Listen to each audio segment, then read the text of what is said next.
வணக்கம்.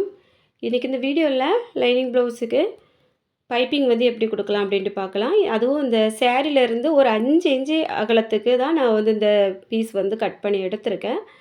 அதில் இருந்து நம்ம எப்படி பைப்பிங் தைக்கிறது அப்படிங்கிறது தான். இந்த 5 இன்ச்சு கிளாத்தை இந்த மாதிரி ஒரு 1 1/4 இன்ச்சு அகலத்துக்கு கிராஸாக முதல்ல கட் பண்ணி எடுத்து வச்சுடுவோம். நான் ஏற்கனவே ப்ளவுஸ் வந்து கட் பண்ணி எடுத்து வச்சுட்டேன். நார்மல் ரவுண்டு நெக்கு நம்ம எப்பவும் கட் பண்ணுவோம் இல்லையா, அதே மெத்தடில் தான் ரவுண்டு நெக் வந்து கட் பண்ணியிருக்கேன். லைனிங்லேயும் நல்ல கிளாத்லேயும். சாரீ வந்து முதலே ஓரம் அடித்து கொடுத்து விட்டுட்டேன். நம்ம வந்து இந்த சீசன் டைம்லலாம் எப்போவும் இந்த சாரீ எல்லாம் வீட்டுக்குள்ளே அப்படியே குமிஞ்சு இருந்ததுன்னா நிறைய பையா இருந்தது போல் இருக்கும். அதனால அந்த சாரீ மட்டும் ஓரம் அடித்து கொடுத்து விட்டுட்டேன். சாரியோட கலர் வந்து கொஞ்சம் வித்தியாசமாக இருக்கு இல்லையா, அப்போ இது கொஞ்சமாவது அந்த கிளாத்து நமக்கு இருந்தால் தான் கொஞ்சம் மாடல் வைக்கிறதா இருந்தாலும் தெரியும், இந்த மாதிரி பைப்பிங் கட் பண்ணுறதா இருந்தாலும் தெரியும். அதனால் ஒரு 5 இன்ச்சு அகலத்துக்கு மட்டும் சாரியோடு சேர்த்து கொஞ்சம் கட் பண்ணி எடுத்து வச்சுருந்தேன். முதலே நம்ம சாரீ வந்து ஓரடிச்சு கொடுத்துட்டா இது வந்து கொஞ்சம் கலர் எப்படி இருக்கும் அப்படிங்கிறது தெரியாமல் ஆயிரும். அதனால் கொஞ்சம் சாரியோடு சேர்த்து கட் பண்ணிட்டோம் அப்படின்னா நமக்கு அது கொஞ்சம் துல்லியமாக தெரியறதுக்கு வாய்ப்பு இருக்குது. ஒரு லேஸ் வந்து வச்சு தைக்கிறதா இருந்தாலும் அதே கலருக்கு நம்ம வச்சு தைச்சிடலாம். ஏதாவது ஒர்க் வைக்கிறதா இருந்தாலும் கவனித்து வச்சுடலாம். அதுக்காக அந்த மாதிரி நம்ம வந்து சீசன் டைமில் கட் பண்ணி கொடுத்து விட்டுடலாம். இப்போ வந்து கை வந்து தைக்கிறதுக்காக 1/2 இன்ச் அளவுக்கு தான் அந்த கீழே மடித்து தைக்கிறதுக்கு இடம் விட்டுருந்தேன் லைனிங்கில். அது 1/2 இன்ச்சில் அப்படியே லைனிங்குக்கு மேலே தையல் போட்டாச்சு. தையல் போட்டுட்டு இப்போ இதை அப்படியே ஒரு திருப்பு மட்டும் திருப்பி விளிம்பில் தையல் போட்டுவிடலாம். இதுக்கப்புறம் இதை அப்படியே திருப்பிட்டு அந்த லைனிங் பக்கத்தை எடுத்து வச்சுட்டு லைனிங்கோட அளவுக்கு சுற்றியும் தையல் போட்டுருவோம். ஏன்னா அந்த லைனிங்கை விட்டு எக்ஸ்ட்ரா நிற்கக்கூடிய கிளாத் எல்லாத்தையுமே கட் பண்ணி எடுக்கணும். அதுக்காக இந்த பைப்பிங் வந்து நமக்கு கொஞ்சம் அவசர நேரங்களில் ஏதாவது ஒரு மாடல் வைக்க முடியல அப்படின்னாலும் அப்போ ஒரு சிம்பிளாக ஒரு பைப்பிங்காவது வச்சு கொடுங்க அப்படின்னு கூட சொல்லி கேட்பாங்க. அந்த மாதிரி கேட்குறவங்களுக்கு நீங்கள் கொஞ்சம் சேரீயில் கலர் வித்தியாசமாக இருந்தாலும் இதே டைப்பில் பைப்பிங் வந்து வச்சு கொடுத்து பாருங்கள், ரொம்பவே நல்லாயிருக்கும். பிகினர்ஸாக இருந்தால் கூட இந்த மெத்தட் பைப்பிங் வச்சு தைக்கிறதுக்கு நல்லாவும் வரும். அதனால கொஞ்சம் ஈஸியாகவும் இருக்கும். அவசர நேரங்களில் நமக்கும் கொஞ்சம் வித்தியாசமாக தைச்சி கொடுத்தோம் அப்படிங்கிற மாதிரி ஒரு திருப்தியும் இருக்கும். அவங்களுக்கும் நல்லா இருக்குது அப்படிங்கிற மாதிரி இருக்கும். அதனால் இதே மாதிரி வந்து முடிஞ்சால் தைச்சி கொடுத்து பாருங்கள். இப்போ வந்து அந்த நல்ல கிளாத்துக்கு மேலே லைனிங் இருக்கு இல்லையா, லைனிங் எடுத்து வச்சுட்டு லைனிங்கோட கழுத்து இருக்குது பாருங்கள், அந்த இடத்துல கரெக்டாக 1/4 இன்ச்சுக்கு சுற்றியும் தையல் போட்டுடலாம். இப்போ நம்ம ஜாயின் பண்ணுறதா இருந்தால் இதை கவனித்து ஜாயின் பண்ண மாட்டோம். இதை வந்து நம்ம நெக் அடித்து திருப்போம் இல்லையா, அதே மாதிரி சுற்றியும் ஒரே அளவுக்கு 1/4 இன்ச்சில் தையல் போடணும் லைனிங்கோட அளவுக்கு. இப்போ அந்த தையல் போட்டதுக்கப்புறமா லைனிங்கை விட்டு எக்ஸ்ட்ரா நல்ல கிளாத்து நிறையா நிற்கிது பாருங்கள், இதெல்லாம் கட் பண்ணி எடுத்துடணும். அப்போ தான் நமக்கு அந்த இடங்கள் வந்து கொஞ்சம் நைஸான கிளாத்தாக இருந்தால் நம்ம கட் பண்ணி விட்டு திருப்பும்போது வெளியில் அசிங்கமாக தெரியாது. அதனால் கண்டிப்பாக இது எல்லா கிளாத்துலேயுமே கட் பண்ணிவிடுங்க. இப்போ இந்த வளைவுகள் எல்லாம் கட் கொடுத்துருவோம். அப்போ தான் திருப்புறதுக்கு கொஞ்சம் ஈஸியாக இருக்கும். இப்போ இந்த கழுத்து பகுதி அப்படிங்கிறதுனால லைனிங்கை மட்டும் நல்லா விரித்து விட்டுட்டு அந்த லைனிங்கோட விளிம்புலையே ஒரு பதிவு தையல் வந்து போடலாம். அப்போ தான் நமக்கு அந்த இடங்கள்ல மேலே திருப்பி தைக்கும்போது அந்த கழுத்தோட விளிம்பில் லைனிங் வந்து மேலே தெரியாமல் இருக்கும். அதனால இதை கொஞ்சம் கவனித்து இந்த ஒரு தையல் மட்டும் எக்ஸ்ட்ரா போட்டுட்டு அதுக்கப்புறமா இந்த 2 கிளாத்தையும் சேர்த்து வச்சு விளிம்பில் ஒரு தையல் போடுங்க. இந்த தையலை வந்து நல்ல விளிம்பில் ஒரே மாதிரி போட்டிங்க அப்படின்னா ரொம்ப நீட்டாக இருக்கும். ஹெம்மிங் பண்ணதுக்கு டைம் இல்லை அப்படின்னாலும் இந்த மெத்தடில் தைக்கலாம். ஏன்னா அந்த அவசர நேரத்தில் எனக்கு ப்ளவுஸ் தைச்சி கொடுத்தா கூட போதும் அப்படின்ட்டு ஒரு சில பேர் வந்து அவசர நேரங்களில் வருவாங்க. அந்த மாதிரிப்பட்டவங்களுக்கு வந்து நம்ம ஹெம்மிங் பண்ணதுக்கு டைம் இல்லைனாலும் நீங்கள் இப்படி அடித்து திருப்பி ஒரு விளிம்பில் மட்டும் ஒரு தையல் மட்டும் போட்டு கொடுங்க, ரொம்பவே நல்லாயிருக்கும். தையல் வந்து கோணி கோணி வரக்கூடாது, ஒரே இடத்துல வரணும், அப்போ தான் நல்லாயிருக்கும். இப்போ அந்த தையல் போட்டதுக்கப்புறமா திருப்பிட்டு லைனிங்கோட அளவுக்கு சுற்றி ஜாயிண்ட் தையல் போட்டுட்டு எக்ஸ்ட்ரா நிற்கக்கூடியதெல்லாம் எப்பவும் போல் கட் பண்ணி எடுத்து வச்சுக்கிடுவோம். இப்போ பின்பக்கம் முடிச்சாச்சு. முன்பக்கமும் நான் அதே மாதிரி நல்ல பக்கத்துக்கு மேலே லைனிங் வச்சு கழுத்தை வந்து அடித்து தான் திருப்ப போகிறேன். அதே மாதிரி நம்ம வந்து இப்போ முதல்ல தைச்சது இடது பக்கம், இப்போ தைக்கிறது வந்து வலது பக்கம். இது வந்து நம்ம கொஞ்சம் கவனிச்சுக்கிடணும்.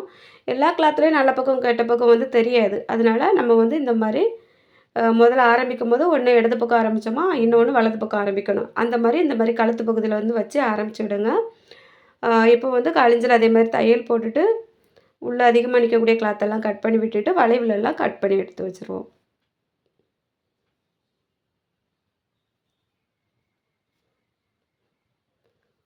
இந்த மாதிரி கட் பண்ணும்போது நூலில் கட் ஆகிராமல் பார்த்து கட் பண்ணுங்கள். ஒரு டைம் செக் பண்ணி பார்த்துட்டு ஒருவேளை எங்கேயாவது கட் ஆகியிருந்து அப்படின்னா, இன்னொரு தையல் கூட போட்டுக்கிடலாம். அதனால எப்பவுமே செக் பண்ணி பார்த்துடுங்க. ஏன்னா கழுத்து வந்து நம்ம ப்ளவுஸ் வந்து அழுத்தமா போடும்போது டைட்டா பிடிக்கும் பாருங்க, அந்த இடங்கள்ல வந்து டக்குனு விடுறதுக்கு வாய்ப்பு இருக்கு. அதனால கண்டிப்பா அந்த தையல் எல்லாம் நீட்டா இருக்குதா அப்படிங்கிறத செக் பண்ணிட்டு அடுத்த தையலுக்கு போங்க. இப்போ வந்து திருப்பிட்டு லைனிங்கில ஒரு பதிவு தையல் போட்டுட்டு, மறுபடியும் 2 கிளாத்தையும் சேர்த்து வச்சு விளிம்பில ஒரு தையல் போட்டுறலாம். இதே மாதிரி 2 பக்கம் உள்ளதுக்கும் தச்சு எடுத்துக்கிடுவோம். அதுக்கப்புறமா எப்பவும் போல லைனிங்க சுத்தியும் ஒரு தையல் போட்டு எக்ஸ்ட்ரா கிளாத் எல்லாம் கட் பண்ணிற வேண்டியது தான். எல்லா ப்ளவுஸ்லயுமே இந்த வேலை கண்டிப்பா வந்து முடிக்கணும். அ நம்ம லைனிங்கில தான் தையல் போட்டிருக்கோம்ல, அதையே எக்ஸ்ட்ரா நிக்கிறத கவனிக்கணும் அப்படின்ட்டு மட்டும் விட்டுறாதீங்க. இந்த வேலை வந்து எப்பவுமே கண்டிப்பா நம்ம பார்த்து எடுத்து வைக்கணும். ஏன்னா நம்ம வந்து தைக்க ஆரம்பிக்கும்போது, கையெல்லாம் ஜாயின் பண்ணும்போது நல்ல பக்கத்தில தான் ஜாயின் பண்ணுவோம். அப்போ வந்து அந்த அளவுகள் மாறுறதுக்கு வாய்ப்பு இருக்கு. இப்போ இந்த பக்கத்துல இந்த விளிம்புல தையல் போட்டேன். சுத்தி தையல் போட்டு இந்த எக்ஸ்ட்ராலாம் கட் பண்ணி எடுத்து வச்சுடலாம். இப்போ பாருங்க எல்லாம் கட் பண்ணி எடுத்து வச்சுட்டேன். அடுத்து வந்து நம்ம அந்த பைப்பிங் தைக்கிறதுக்காக கிராஸ் பீஸ் கட் பண்ணி எடுத்து வச்சுருந்தோம் இல்லையா? இந்த கிராஸ் பீஸை வந்து இந்த மாரி கிராஸா வச்சு வச்சு ஜாயின் பண்ணலாம். நம்ம ஏற்கனவே நம்ம அந்த கழுத்து தைக்கிறதுக்கு லைனிங்லேயும் கிராஸ் பீஸ் இப்படி தான் ஜாயின் பண்ணுவோம். அதே மெத்தடில் தான் இதையும் அந்த கிராஸா வச்சு வச்சு இந்த மாரி ஜாயின் பண்ணீங்க அப்படின்னா, அந்த இடத்துல ஒரு வி மாதிரி வரும். அந்த வி வரக்கூடிய இடத்துல இருந்து தையல் போட்டு அடுத்த வில கொண்டு முடிச்சிங்கன்னா, திருப்பி பார்க்கும்போது நேரே ஒரே பீஸா வரும். அது வந்து சரியா இருக்கும். இதே மாரி தச்சு பாருங்க. நான் வந்து ஒரு 5 இன்ச்சு அகலத்தில உள்ள பீஸில தான் கிராஸா கட் பண்ணியிருக்கேன். நம்ம நார்மலா கொஞ்சம் பெரிய பீஸ்லாம் கட் பண்ணோம்னா கொஞ்சம் வேலை ஈஸியா இருக்கும். இது வந்து கொஞ்சம் நெறைய ஜாயின் பண்ற மாதிரி இருக்கும். அதுக்கப்புறமா இந்த ஜாயின் பண்ணி எடுத்ததுக்கப்புறமா, அந்த எக்ஸ்ட்ரா நிக்கக்கூடிய இந்த பிசிறு எல்லாம் கட் பண்ணி எடுத்து வச்சுடணும். அப்பதான் நமக்கு நீட்டா இருக்கும். எப்பவுமே இந்த சின்ன சின்ன வேலைகள முடிச்சுட்டோம் அப்படின்னா, அந்த ப்ளவுஸ் எல்லாம் உள்பக்கம் பார்த்தாலும் ரொம்ப நீட்டா இருக்கும். இப்போ ஒரே பீஸா வந்துச்சு. இனி இதில ஒரு பக்கம் விளிம்ப மட்டும் ஒரு 1/4 இன்ச் அளவுக்கு மடிச்சு தையல் போட்டுடலாம்.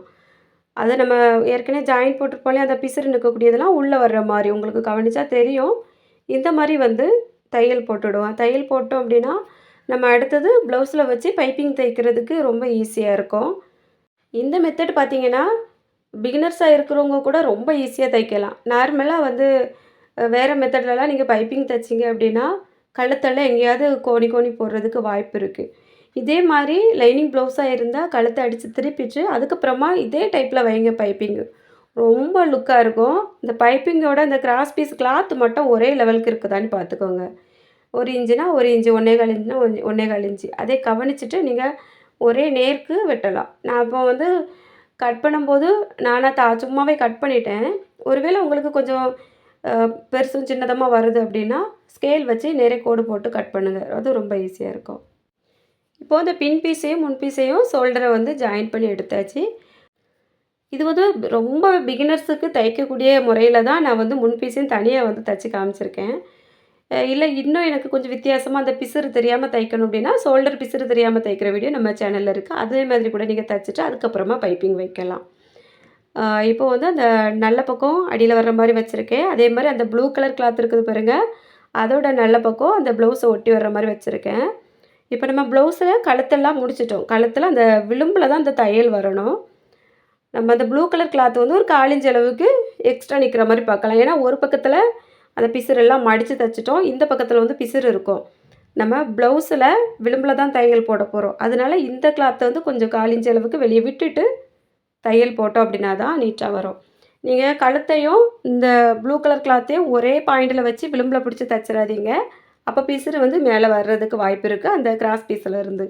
இதே மாரி கொஞ்சம் கிளாத்த விட்டுட்டு, அதுக்கப்புறமா இந்த நல்ல கிளாத்துல விளிம்புல தையல் போடுங்க. இது வந்து மொத்தம் நம்ம ஆரம்பிக்கும்போது எப்படி ஆரம்பிச்சோமோ, அதே மாரி ப்ளவுஸில அந்த கழுத்து வந்து முடிக்கிற இடம் வரைக்கும் இதே லெவல்ல கொண்டு வந்து முடிங்க. நான் வந்து ரொம்ப பொறுமையா தான் காமிச்சிருக்கேன். நான் இப்ப தான் ப்ளவுஸ் தைக்கேன் அப்படிங்கிறவங்களுக்கு கூட இந்த முறை ரொம்ப ஈஸியா இருக்கும். அதனால கொஞ்சம் நீங்க பொறுமையாவே பார்த்து இதே மாரி தைங்க. ரொம்ப நீட்டா வரும் பைப்பிங்கு. அப்படியே த்ரெட் பைப்பிங் வச்ச மாதிரியே வரும். நல்லா மெலிசாவும் வரும். இன்னொரு பக்கம் கழுத்து வரைக்கும் வந்து கொண்டு முடிச்சாச்சு. இனி எக்ஸ்ட்ரா இருக்கக்கூடிய கிளாத்த கட் பண்ணி எடுத்துடலாம். இப்போ இதில இன்னொரு வேலை இருக்குது பாருங்க. நம்ம அந்த கிராஸ் பீஸ் எல்லாம் ஒண்ணொண்ணா ஜாயின் பண்ணியிருந்தோம் இல்லையா? இந்த இடங்கள்ல வந்து கொஞ்சம் அதிகமா பிசிறு நீட்டிட்டு நிக்கிற மாதிரி இருக்கும். அத வந்து கொஞ்சம் லைட்டா தட்டி விட்டுனீங்க அப்படின்னா, நம்ம இதை திருப்பி பைப்பிங்காக தைக்கும்போது அந்த இடங்களில் வந்து திட்டு திட்டாக தெரியாது, ஒரே லெவலுக்கு வரும். அதனால் அதையும் கொஞ்சம் கவனிச்சு விடுங்க. இப்போ அப்படியே உள் பக்கமாக திருப்பிட்டு நல்ல பக்கத்துக்கு மேலே தையல் போட போகிறோம். இந்த தையல் வந்து அந்த கழுத்தில் ரொம்ப வெளியவும் வரக்கூடாது. நம்ம அந்த ப்ளூ கலர் கிளாத் இருக்கு இல்லையா, அதுக்கும் மேலே ஏறியும் வரக்கூடாது. இந்த 2 கிளாத்துக்கும் நடுவில் ஒரு பள்ளமான பகுதி மாதிரி வரும். அந்த இடத்துலயே இந்த தையல் வந்து வந்தது அப்படின்னா ரொம்ப நீட்டாக இருக்கும். இந்த மெத்தட் வந்து நிறைய பேர் வந்து தச்சுட்டு ரொம்ப யூஸ்ஃபுல்லாக இருக்குது அப்படின்ட்டு சொல்லியிருக்காங்க கமெண்டில். நீங்கள் வந்து புதுசாக சேனலை பார்க்குறீங்க அப்படின்னாலும் எப்படி இருக்குது அப்படிங்கிறத கமெண்டில் சொல்லுங்கள். ஒரு சில ஃப்ரெண்ட்ஸ் வந்து கட்டிங் வீடியோ அப்லோட் பண்ண சொல்லி கேட்டுட்ருக்கீங்க. இப்போ வந்து நமக்கு வேலை ரொம்ப பிஸியாக போயிட்டுருக்க நேரம் எல்லாருக்குமே தெரியும். இந்த கட்டிங் வீடியோ வந்து அப்லோட் பண்ணுறதுக்கு டைமே இல்லை, எடுக்கவே முடியலை. அதனால இந்த தீபாவளிக்கு அப்புறம் நிறைய கட்டிங் வீடியோஸ் வந்து அப்லோட் பண்ணுறேன். கொஞ்சம் வெயிட் பண்ணுங்கள். ஒரு சில ஃப்ரெண்ட்ஸ் வந்து நிறைய கமெண்ட்டில் கேட்டுகிட்டே இருக்கீங்க. எல்லாருக்கும் சாரி. இங்கே பார்த்தீங்கன்னா இப்போது சீசனுக்கு துணிகளும் அதிகமாக வரும். அதுவுமே நான் வந்து இந்த ட்ரிப்பு ரொம்ப கம்மியாக தான் வாங்கிக்கிட்டே இருக்கேன், ஒரு சில பிரச்சனைகள்னால. அதுவும் இல்லாமல் கரண்ட் பார்த்திங்கன்னா ரொம்ப மோசமாக இருக்குது. இந்த வருஷம் மாதிரி கரண்ட் வந்து இருந்ததே இல்லை.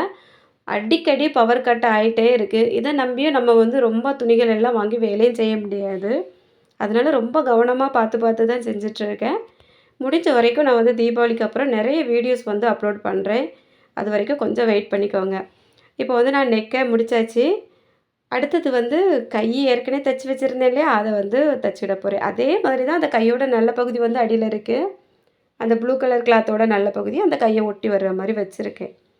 வச்சுட்டு அதே மாதிரி கொஞ்சம் கிளாத் வந்து விட்டுருக்கேன் பாருங்கள், ப்ளூ கலர் கிளாத்து.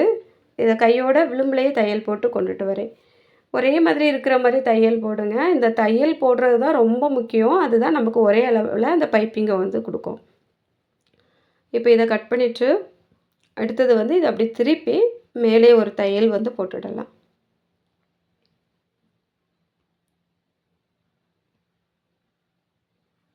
இந்த வீடியோவில் கை ஒரே ஒரு கை தான் தச்சு காமிச்சிருக்கேன். ஏன்னா ரொம்ப பெரிய வீடியோவாக வந்தாலும் பார்க்குறதுக்கு நல்லா இருக்காது. எல்லாருக்குமே வந்து நேரம் அப்படிங்கிறது வந்து ரொம்ப முக்கியம். ஓரளவுக்கு தெளிவாக புரியணும் அப்படிங்கிறதுக்காக தான் ரொம்ப பொறுமையாக வந்து சொல்லிக் கொடுத்தேன். அதனால் எல்லாரோட டைமை நம்ம வேஸ்ட் பண்ணக்கூடாது. ஒரு கை வந்து தச்சு காமிச்சிருக்கேன். இது அடுத்த கையை தச்சாச்சு பாருங்கள். கழுத்தும் நான் முடித்து காமிச்சிருக்கேன். இதுக்கப்புறம் நம்ம நார்மலாக எப்படி ப்ளவுஸ் எல்லாம் தைப்போமோ அதே மாதிரி தச்சுவிட வேண்டியது தான். இந்த வீடியோவில் பைப்பிங் வந்து லைனிங் ப்ளவுஸுக்கு எப்படி தைக்கலாம் அப்படிங்கிறத காமிச்சிருக்கேன். வீடியோ பிடிச்சிருக்கு அப்படின்னா எப்படி இருக்குது அப்படிங்கிறத சொல்லுங்கள். இப்போ வந்து இந்த சீசன் டைமில் இந்த மாதிரி ஒரு பைப்பிங் வந்து 2 கலரில் வச்சு கொடுத்தாலும் ரொம்ப லுக்காக நீட்டாக இருக்கும். இதுவும் இன்னும் கொஞ்சம் கிராண்டாக ஆக்கணும் அப்படின்னு நினச்சிங்கன்னா இந்த பைப்பிங்குக்கு ஒரு 1/4 இன்ச்சுக்கு வெளிப்பக்கமாக ஒரு 1/4 இன்ச் அளவில் ஒரு லேஸ் வச்சு கூட நீங்கள் அந்த இடத்த தச்சு கவர் பண்ணிங்கன்னா ரொம்ப நல்லாயிருக்கும். அவ்வளோதான். இன்றைக்கி இந்த வீடியோ பிடிச்சிருக்கோன்னு நினைக்கிறேன். பிடிச்சிருந்தால் லைக் பண்ணிடுங்க. நம்ம சேனலை சப்ஸ்கிரைப் பண்ணலன்னா சப்ஸ்கிரைப் பண்ணிவிட்டு பக்கத்தில் இருக்க பெல் பட்டனையும் ஆன் பண்ணிடுங்க. இது வரைக்கும் அந்த வீடியோ பொறுமையாக பார்த்த எல்லாருக்கும் ரொம்ப ரொம்ப நன்றி. வணக்கம்.